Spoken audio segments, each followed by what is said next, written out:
ont obtenu Alassane Ouattara, 3 031 483 voix, soit 94,27%. Afi Nguessan Pascal, 31 986 voix, soit 0,99%.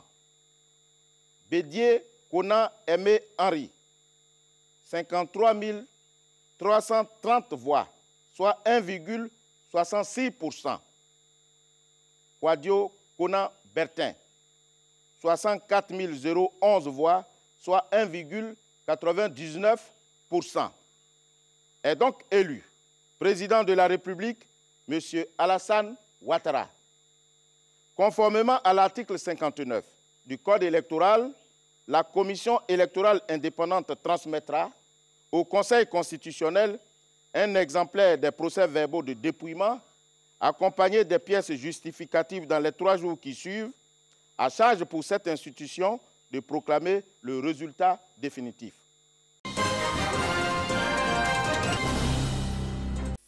L'élection présidentielle s'est tenue le samedi 31 octobre 2020, conformément à l'article 56 de la Constitution du 8 novembre 2016.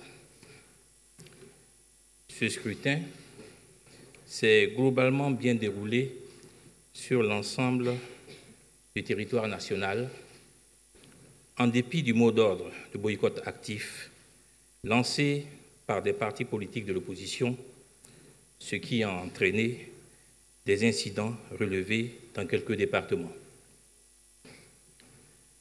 C'est le lieu pour le gouvernement de féliciter les électeurs et l'ensemble des populations qui, mobilisées, ont su, par leur sens élevé du civisme et du patriotisme, relever le défi de la participation et préserver la paix si chère à notre pays.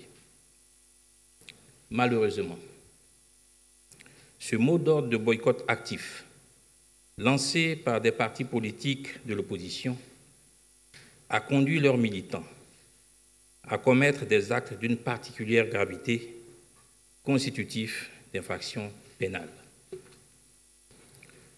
Le gouvernement s'incline devant la mémoire des victimes qui ont malheureusement perdu la vie du fait de ces actes irresponsables. Le gouvernement adresse ses condoléances à leurs familles et souhaite un prompt rétablissement aux blessés.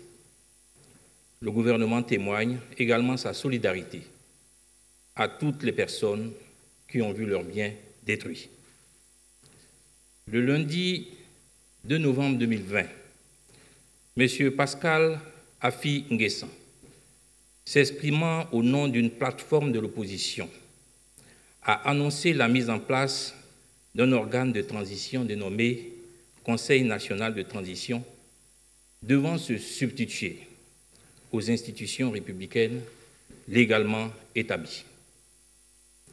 Cette déclaration, ainsi que les violences perpétrées suite au boycott actif, constituent des actes d'attentat et de complot contre l'autorité de l'État et l'intégrité du territoire national. Ces faits sont prévus et punis par la loi pénale. Condamnant avec la plus grande fermeté cet acte de sédition, le gouvernement a saisi le procureur de la République près du tribunal de première instance d'Abidjan afin que soient traduits devant les tribunaux les auteurs et les complices de ces infractions.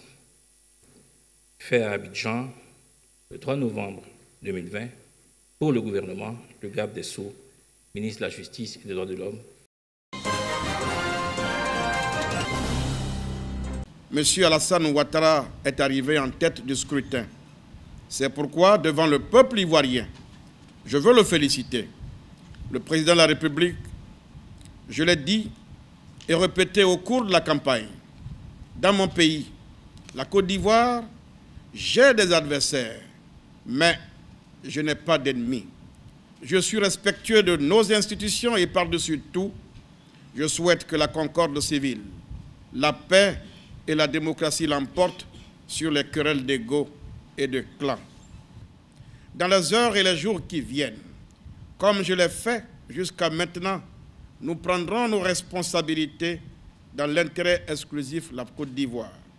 S'il s'avère possible de mettre en œuvre certaines de nos propositions, s'il apparaît qu'il existe une réelle volonté d'union nationale, s'il s'avère qu'il s'impose un désir sincère de réconciliation, alors je serai disponible pour y apporter mon concours.